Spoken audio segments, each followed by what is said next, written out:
He wasn't a soldier. Not really. He was a cook, a quiet man whose battlefield was a steaming tent filled with pots, pans, and the smell of burned coffee. But on one violent morning in the Pacific, everything changed. When the shooting started and men began to fall, he had 10 minutes to make a choice: hide behind his kitchen, or step into history. This is the true story of the ordinary man who became a hero before he even realized what he had done. World War II is filled with medals, battalions, generals, grand offensives, and battles that shaped the world. But scattered among these massive movements are moments so small, so sudden, so human, that they're often forgotten. Moments where an ordinary man, a mechanic, a cook, a driver, a supply clerk, found himself face to face with fate. Men who never planned to fire a shot, but ended up saving dozens of lives. This story happened on a small island in the Pacific, humid, muddy, forgotten by the world, where one American infantry unit was ambushed at dawn. Their survival depended not on the most trained soldier, but on the quiet man serving breakfast. Before anyone knew his name, before the gunfire, before the chaos, before the morning that changed everything, he was just Hank Lewis, a cook, a quiet man from Ohio, a man who never imagined he would end up in a war halfway across the world. Hank didn't look like a soldier. He didn't act like one either. He was soft-spoken, polite to a fault, always apologizing when he didn't need to. He moved with the gentleness of someone raised in small towns, where you wave to strangers, where the biggest excitement of the week might be a Friday night at the diner, where the world felt safe, predictable, normal. And yet, somehow, war had found him. When Hank enlisted, he didn't choose to fight. He didn't pick the rifle, didn't pick the trenches, didn't dream of being a hero. He chose the kitchen, because it felt familiar, because it felt safe, because somebody had to feed the men, and Hank figured maybe that somebody should be him. His days started long before the sun rose, while other men slept in muddy foxholes or wiped sweat from their rifles. Hank was already awake, lighting burners, boiling water, slicing what little the quartermaster sent him. The Pacific heat pressed against his skin even before dawn, clinging to him like a heavy, invisible coat. He wiped sweat from his forehead with the back of his wrist and kept cooking because breakfast mattered. To the men, it wasn't just food. It was warmth, comfort, a reminder of home, the kind of home many feared they'd never see again. And every morning, without fail, there he was, Hank in his stained apron, humming the same tune he always hummed, ladling oatmeal with quiet precision, asking the same simple question to every Marine who walked past his makeshift counter: sugar or no sugar? Most didn't know his full name. Some didn't know he was even technically a corporal. To them, he was just Cook Hank, a background character in a war too big for anyone to fully understand. But they all knew his meals. His coffee, famously terrible. His biscuits, famously good. His smile, shy but honest. He had a way of making a miserable place feel just a little less miserable. Hank wasn't built for combat. He flinched at sudden noises. He avoided conflict. He hated shouting, hated blood, hated the stories the frontline Marines brought back with them, stories he listened to quietly while scrubbing pans long after midnight. He didn't envy them. He didn't want their lives. He felt safe behind his pots, his pans, his little corner of the war where nothing was supposed to explode. But the truth about war is simple. It does not care who you are. It does not care about your job title, your fears, your hopes, or your plans. War finds everyone sooner or later, even the ones trying hardest to stay out of its way. And as Hank stirred that pot of oatmeal on the morning of the attack, he had no idea that everything in his life, every quiet day, every carefully folded apron, every breakfast he ever served, had been leading him astray toward a moment that would demand everything he had. A moment where the world would stop seeing him as just a cook and start seeing him as something else entirely. But that transformation, that sudden and impossible leap from ordinary man to unexpected hero, had not arrived yet. For now, Hank Lewis was still just a cook, still invisible, still unnoticed.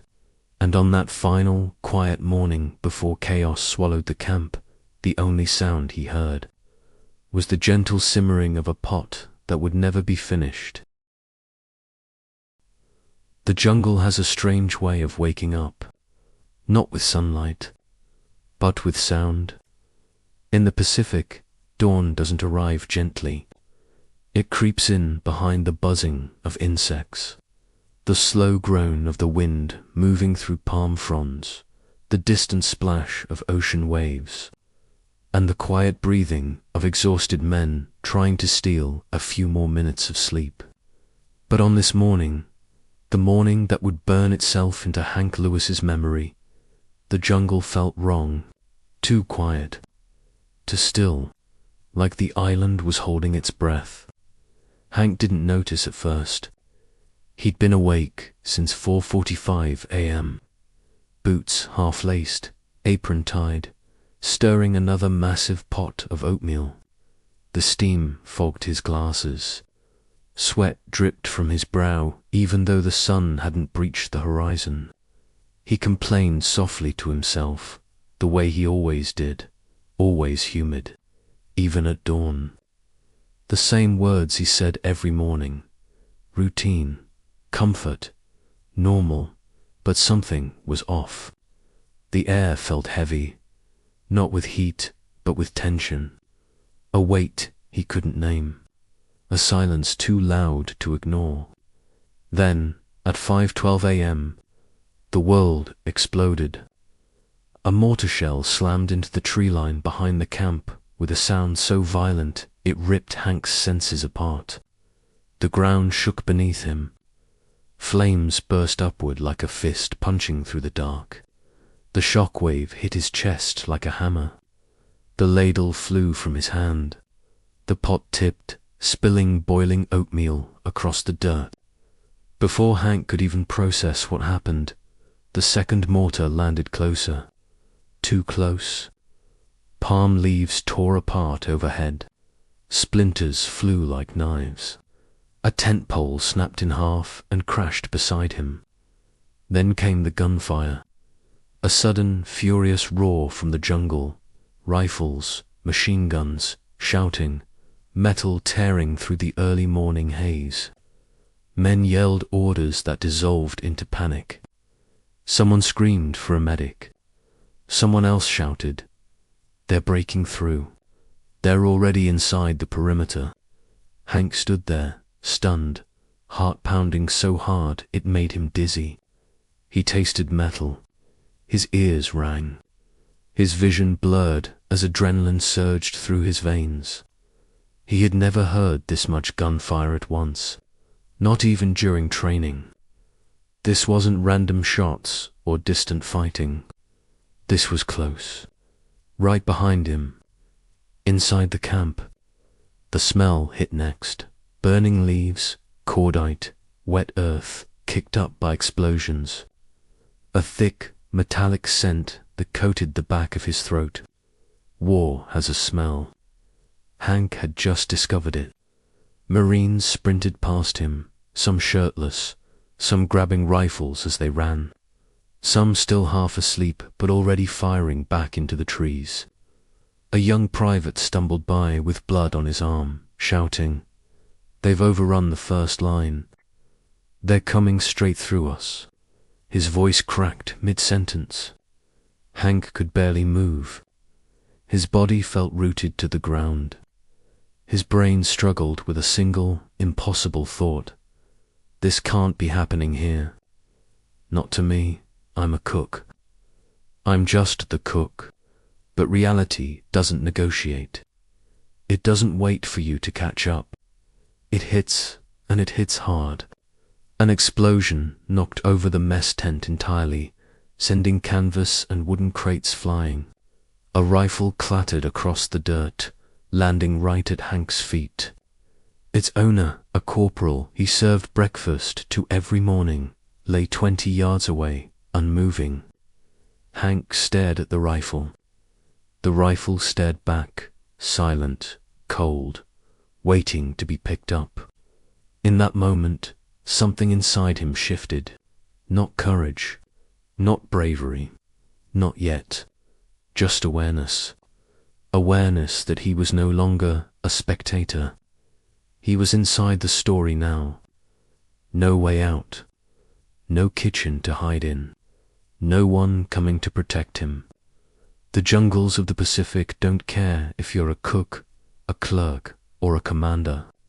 When the line breaks, every man is a soldier. And for Hank Lewis, the line had just broken. For a few seconds after the first explosions, Hank thought or hoped that the attack would stop. That maybe it was just probing fire, a scattered skirmish, something the frontline Marines would handle before the sun even rose. But the jungle had other plans. From deep within the trees came a sound Hank had never heard before, a wave of gunfire, rolling like thunder, growing louder, closer, heavier with every second. Shadows moved between the palms. Figures emerged in the smoke. Dozens, then more, then too many to count. The Japanese infantry wasn't testing the line. They were breaking it. Within moments, the forward foxholes were overwhelmed. The first defensive positions, the ones Hank thought were untouchable, collapsed like they were made of paper. Marines who had dug in the night before were now falling back in chaos, some firing blindly, others dragging wounded comrades by their shoulders. A machine gun crew sprinted past Hank, shouting, "They're inside the wire. They're already inside." One of them carried the smoking barrel of their weapon. The other was covered in blood that wasn't his. Hank's mind struggled to comprehend the speed of it all. Yesterday, the line was solid. Yesterday, the perimeter felt strong. Yesterday, the officers said the enemy was miles away. But today they were here. Here in the heart of the camp. Here where Hank cooked breakfast. A communications tent went up in flames. A storage truck exploded, tossing metal into the air like burning confetti. A runner darted by, yelling into the chaos. "Command post is hit. The CP is gone. Fall back, fall back." But fall back where? There was no safe ground left. The enemy was coming from every direction, carving through the jungle with terrifying precision. Through the smoke, Hank saw a sight he would never forget. Sergeant Miller, the toughest man in the company, dragging a wounded private while firing his sidearm at shadows. His voice thundered over the battlefield. "Hold the line. Hold the damn line." But even he couldn't stop the tide. The machine gun that anchored Hank's sector had fallen silent. Not jammed. Not overheated. Silenced. Permanently. The two Marines who manned it lay motionless beside sandbags torn apart by bullets. Panic surged through the survivors. They needed firepower. They needed someone, anyone, to cover the retreat. But there was no one left. A mortar shell ripped into the ground 20 feet away, knocking Hank to his knees. Dirt and smoke swallowed him. His ears rang with a sharp, painful whine. His hands shook uncontrollably as he crawled behind an overturned metal crate. When he looked up, he saw the rifle again, the same one that had fallen near his mess tent. Unclaimed, unfired, waiting. Men were dying. The line was collapsing. The enemy was moving fast, too fast. And the weapon lying in the dirt was the only thing standing between Hank and the end of everything he knew. Every instinct told him to stay down, to keep hiding, to let the real soldiers handle the fighting. But there were no real soldiers left. Only Hank, only the cook, and the line had collapsed. 10 minutes. That's all it took to rewrite Hank Lewis's life. 10 minutes that began with a pot of oatmeal and ended with a moment of destiny. Hank had never held a loaded machine gun in combat. He had never fired in anger. He had never taken a life. He wasn't trained for this, wasn't built for this, wasn't ready for this. But the universe doesn't wait for readiness. It demands action. Through the smoke and fire, Hank saw wounded Marines crawling across the dirt, dragging themselves toward whatever cover they could find. He saw Private Andrews, the 19-year-old kid who always asked for extra biscuits, bleeding from his leg, begging for someone to help him. Hank's heart pounded. His hands trembled. His breath came out in short, terrified bursts. He wanted to run, to disappear, to pretend none of this was happening. But then he saw something else, something that froze him in place. A squad of Japanese soldiers emerged from the tree line, advancing quickly. They were heading straight for the wounded, straight for the men who couldn't defend themselves, straight for Andrews. And at that moment, something inside Hank cracked open.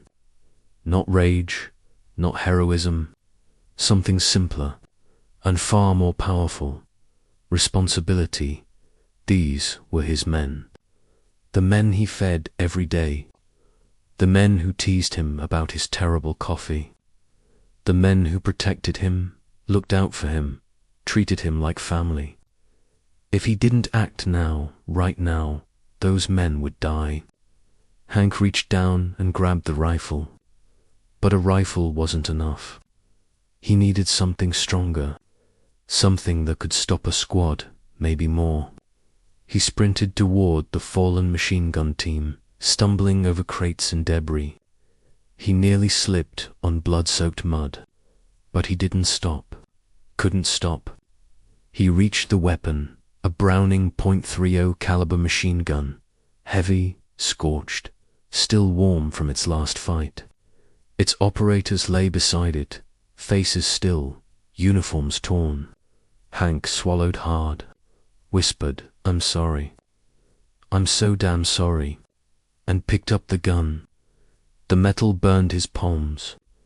The weight almost pulled him over. But he dragged the gun into position, gritting his teeth against the pain. He set the tripod, loaded the belt, just like the Marines had shown him once, long ago, when they joked, "Hey Hank, you ever need to use this, just pray first." No time to pray now. The enemy was closing in. The wounded were screaming for help. And Hank, the man who never wanted to fight, squeezed the trigger. The gun roared to life. The recoil slammed into his shoulder. The barrel flashed bright. The rounds cut through the advancing attackers, forcing them to scatter. Hank shouted, not words, just raw sound, as he kept firing, sweeping the line, buying seconds, then minutes, then the precious breathing room the survivors needed to regroup. He didn't think about fear anymore. Didn't think about dying. Didn't think about anything except protecting the men still behind him. 10 minutes. That's all it took for an ordinary cook to become the only line of defense on a burning Pacific morning. And he wasn't done yet. The first burst nearly knocked Hank backwards. The machine gun bucked against his shoulder like a living creature, metal rattling, belt dancing violently with every shot. He had seen Marines fire it hundreds of times, but firing it himself was something else entirely. The noise was deafening. The recoil numbed his arms. The muzzle flashes blinded him in staccato bursts of white and orange. And yet, he held the line. The Japanese infantry advancing toward the wounded were forced to dive behind fallen logs and collapsed trees. Hank swept the gun from left to right, breathing hard, fingers locked on the trigger as if letting go would mean letting his brothers die. He was not graceful. He wasn't trained. He wasn't smooth like the Marines who used this weapon every day. The barrel climbed too high. He muttered to himself between bursts, "Steady, steady, come on, Hank. Just hold it, hold it." But despite the shaking in his hands and the terror in his chest, he was doing it, really doing it, stopping the assault, keeping the line from breaking entirely. His vision blurred from sweat and smoke. His ears rang so loudly that the battlefield became a silent movie. He could see men shouting at him, pointing, gesturing for him to shift fire, but he couldn't hear a thing. Only the vibration of the gun, only the pounding of his own heartbeat. The barrel burned hotter with every round. He felt it through the weapon's metal frame, a deep, angry heat that warned him the gun was nearing its limit. But Hank didn't stop. Not until the belt ran dry with a hard, clacking snap. He reached for another, found none. Panic surged, until the Marine slid into the dirt beside him, slamming a fresh ammo belt onto his lap. Private Hansen's face, covered in dirt, one eye swollen shut, yelled something Hank couldn't hear, but the message was clear: keep firing. Hank reloaded with trembling hands. Bullets flew inches over their heads as he locked the belt into place, pulled the charging handle, and unleashed another furious burst. He had no sense of time, no idea how long he'd been firing. Seconds felt like minutes. Minutes felt like hours. The world shrank down to the narrow strip of jungle in front of him, that place where danger lived, and where he refused to give an inch. Marines nearby watched in disbelief. Their cook, their soft-spoken, apron-wearing cook, was firing a machine gun like a man possessed, holding off an entire assault by himself. Hansen crawled beside him again, shouting into Hank's ear, "They thought they'd roll right through us." Another burst. "Not today, Hank. Not today." For the first time since the attack began, Hank felt something other than fear. Purpose.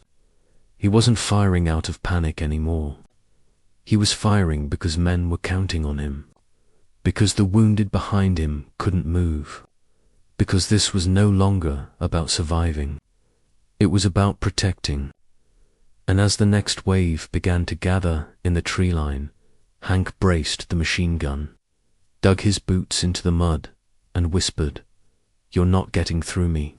Then he fired again. The cook, with the machine gun, was holding the line. By the 7th minute of the attack, Hank Lewis had become the single most important man on the battlefield, and he didn't even know it. The forward Marines had fallen back. Command was shattered. The radio network was gone. The camp was burning. Most of the defensive positions had been overrun or abandoned. But one thing remained: the steady, defiant pulse of Hank's machine gun. He was firing so long, so hard, so desperately, that the barrel glowed faint red. Steam hissed every time rain or sweat hit the overheated metal. He swapped barrels with shaking hands, burning his palms through the fabric of his gloves, but he never stopped. Enemy soldiers crawled along the ground, trying to flank him. Hank saw the movement, shadows shifting in the smoke, and swung the gun, sending a burst that cut them off before they could reach the wounded Marines. He wasn't defending himself. He was defending them. Every time a man behind him cried out in pain or tried to crawl to cover, Hank adjusted his fire, shifting his entire world to wherever danger threatened the helpless. And then, through the chaos, he heard something, a faint voice calling his name. Hank, Hank.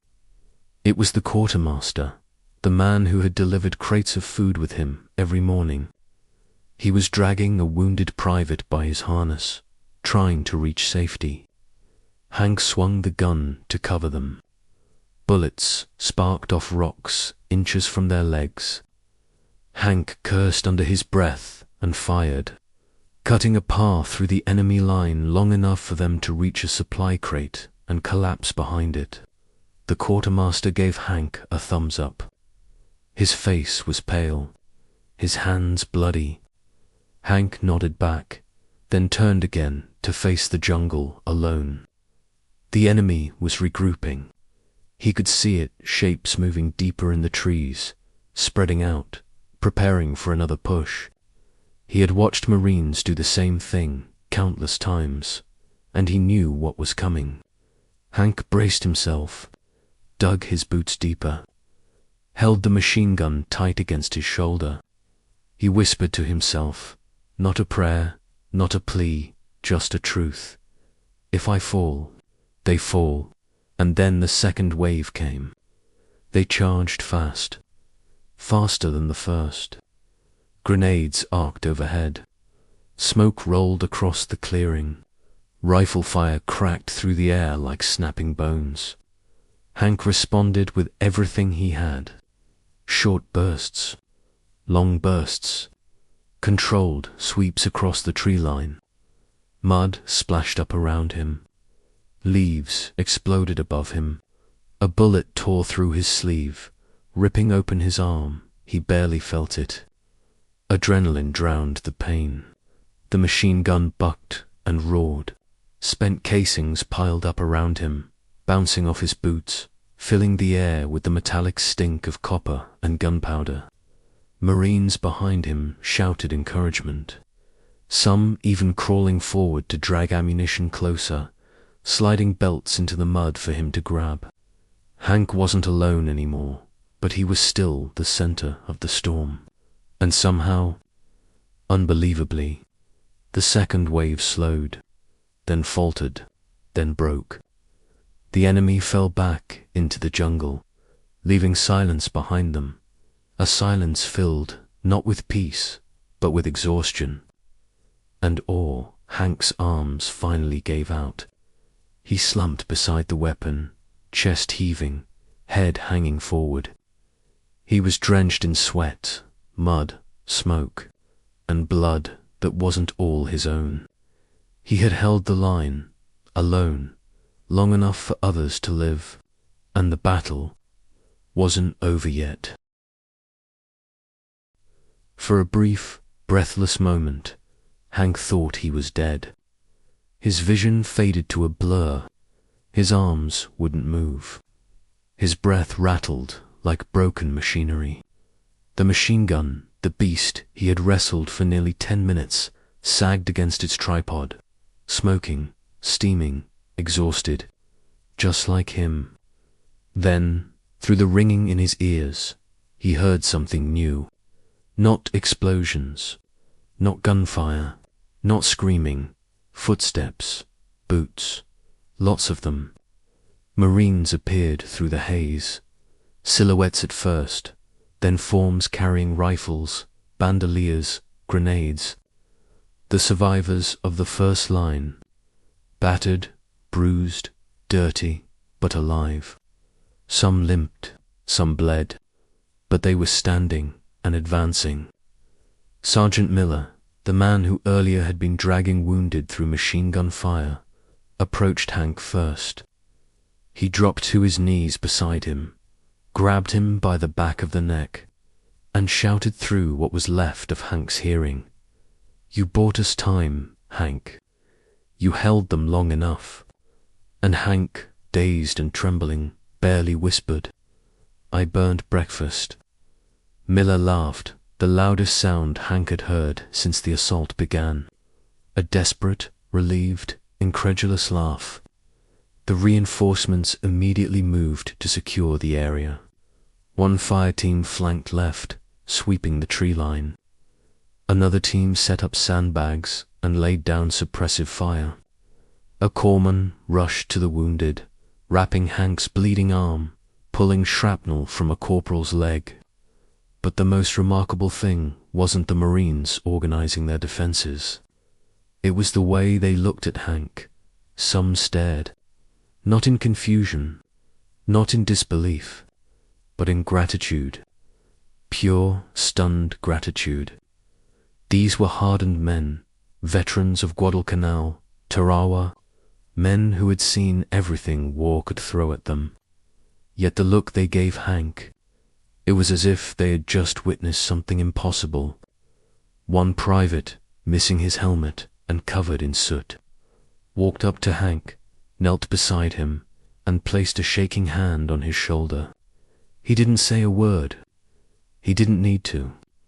In those silent seconds, Hank realized what had truly happened, while the world burned around him, while the line collapsed, while men fell and officers were overrun.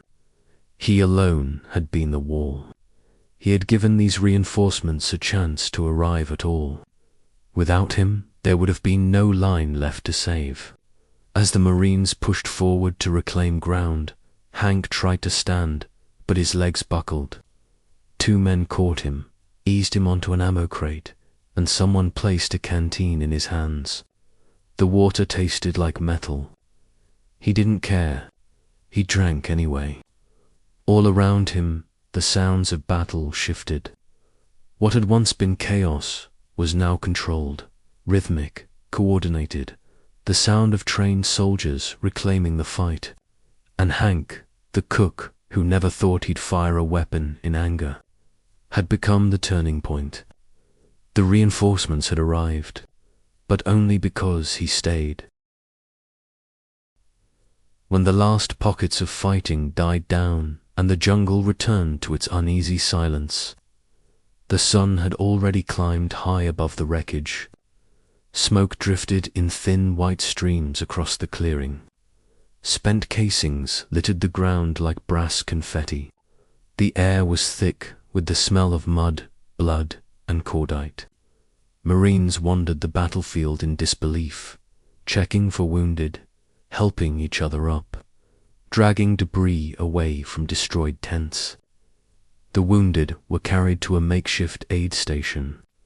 Officers regrouped, counting losses, issuing new defensive orders.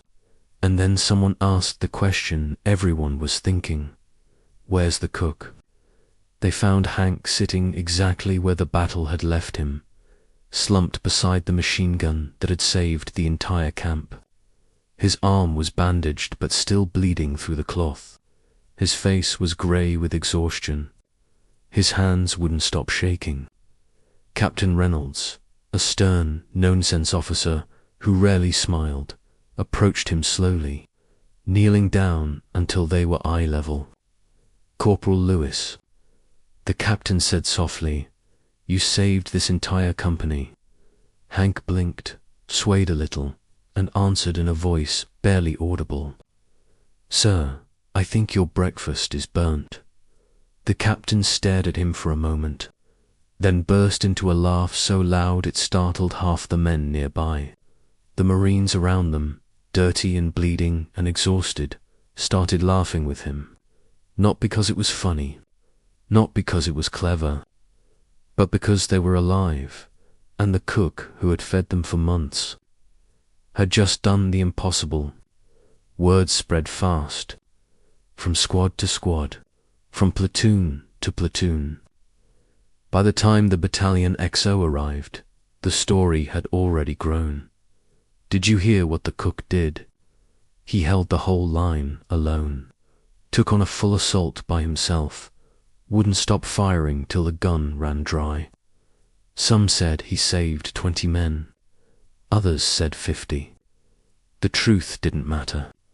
What mattered was this: a man nobody ever noticed had just saved everyone. Hank didn't believe a word of it. He insisted he wasn't a hero. He said anyone else would have done the same. But deep down, the men knew the truth. They hadn't. He had. And in the middle of that battered clearing, surrounded by shattered equipment, burnt-out tents, and exhausted survivors, Hank Lewis, the cook who had never sought glory, had become the heart of the story everyone would retell for decades. Even the grizzled veterans, men who had stormed beaches and fought through jungles, looked at him differently now, not as the guy who made terrible coffee, but as the man who stood his ground when everyone else was falling back. The ordinary man, who refused to be ordinary when it mattered most.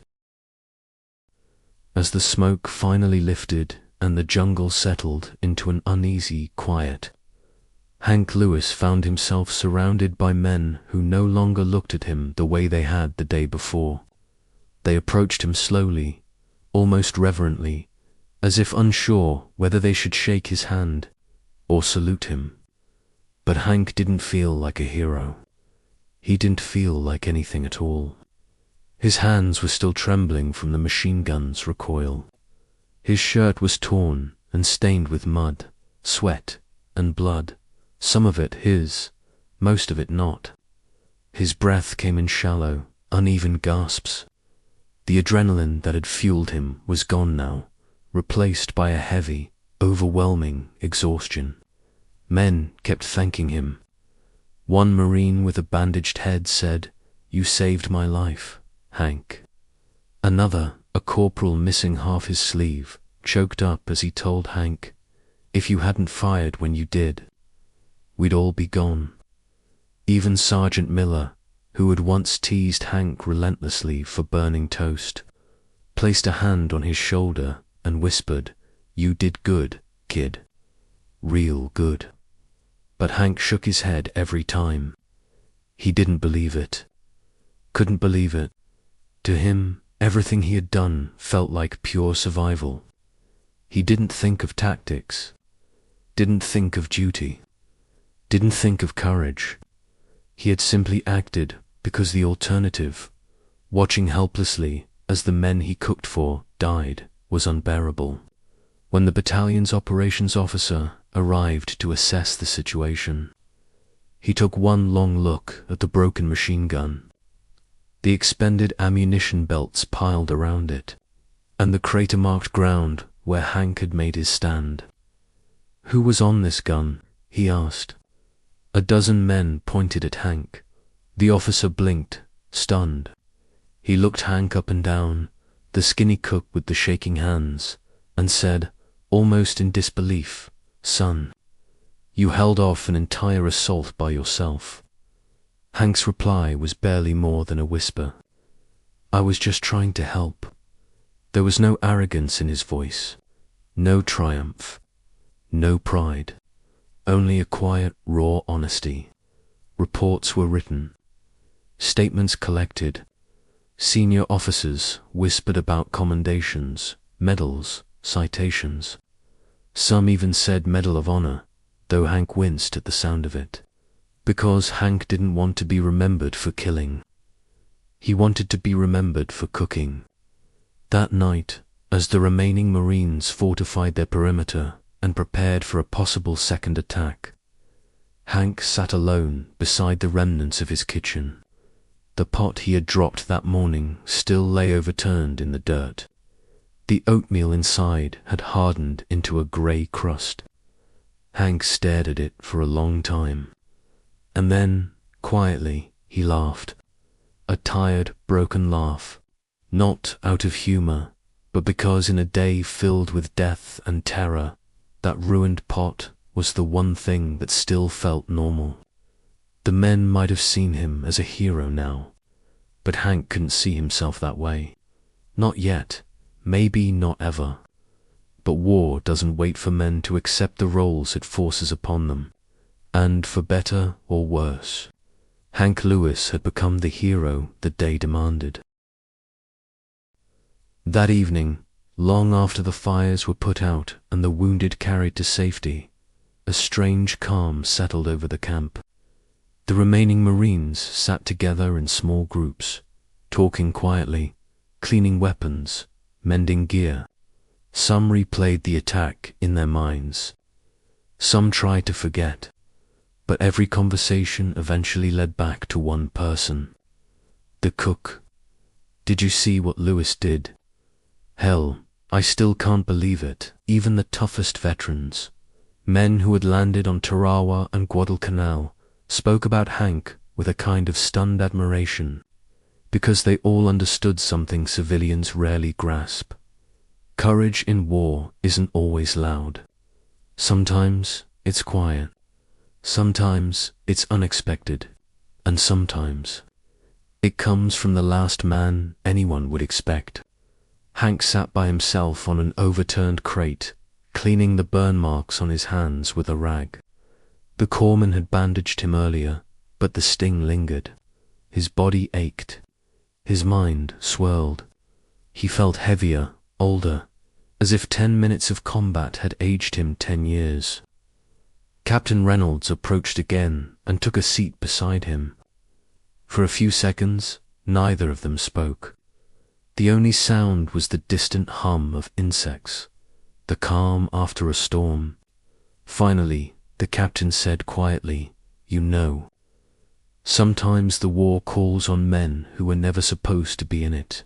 Hank stared at the ground. "I'm not a fighter, sir," the captain nodded. "No, you're not." He gestured toward the smoking machine gun in the distance. "But today, you were the fighter we needed most." Hank didn't answer. Couldn't. The weight of the day was too much. The faces of the wounded, the sounds, the screams, the sight of men falling far too young. It all pressed heavily on him. "Sir," Hank whispered, "I don't want to be a hero." Reynolds responded softly, "That's why you became one." The moon rose higher, casting long shadows across the ruins of the camp. Hank looked round at the trenches, the bullet-torn palms, the burned-out vehicles, and realized something profound. He hadn't changed the course of the entire war. He hadn't captured a hill or liberated a city. He hadn't led a platoon or devised a brilliant strategy. All he had done was refuse to let the men he cared about die. And sometimes, that small, human decision is bigger than any battlefield victory. As the night deepened and exhaustion finally pulled Hank toward sleep, he heard Marines nearby talking about him again, excited, grateful, proud. For the first time in his life, he didn't feel invisible. Didn't feel like just the cook. Didn't feel like the background character he'd always believed himself to be. He felt necessary, important, part of something larger than himself. He didn't become a hero because he wanted to. He became one because the world gave him 10 minutes to decide who he was, and Hank chose the hardest path. He chose to stand, to fight, to protect. An ordinary man who rose to an extraordinary moment. Long after the battle ended, long after the machine gun cooled, and long after the sun rose over that battered patch of earth, the jungle returned to its endless hum. The war moved on to other islands, other names, other stories. But the memory of that morning, that impossible 10 minutes, remained with the men who lived through it. Most of them would never speak of it again. That's the strange thing about war. The loudest acts of courage are often carried out by the quietest men. Men who never asked for the spotlight, never wanted the glory, never imagined they'd one day be the difference between life and death. Hank Lewis didn't change the strategy of the Pacific. He didn't meet generals or appear in newspapers. History books rarely mention cooks, but for the Marines who stood beside him, for the wounded he shielded, for the men who walked away from that clearing instead of being carried, he was the hero of the war. Not because he took a hill, not because he captured an enemy position, but because he chose courage in the one moment when everything depended on him. War is built on weapons, orders, tactics, yes, but it is won in moments like these. Moments when an ordinary man decides he will not break, will not run, will not let the darkness take the men who trust him. Hank went back to cooking after that day. Back to boiling water, cracking eggs, stirring pots over uneven flames. The men still teased him about his terrible coffee, and Hank still pretended to be annoyed, but they all knew the truth. Breakfast tasted better when it came from the man who defended them. Meals felt warmer when served by someone who had once held the line alone, and every Marine who survived that morning carried a quiet, unspoken gratitude, the kind reserved not for legends, but for brothers. The history of World War II is filled with battles, victories, and great names. But woven between those chapters are stories like Hank's, stories of men who never expected to be heroes, but became one because the moment demanded it. And when the world looks back on that war, when historians write their pages and nations remember their fallen, it's worth pausing to honor the ordinary souls, the cooks, the drivers, the mechanics, the clerks who stood tall when fate called their name. Because sometimes the hero of a battle is simply the man who refused to let his brothers die. Hank Lewis never sought glory. He never chased medals. He never wanted a legacy. Yet, in those 10 minutes under fire, alone, terrified, he carved his place into the quiet corners of history. And for those who survived because of him, he will never be forgotten.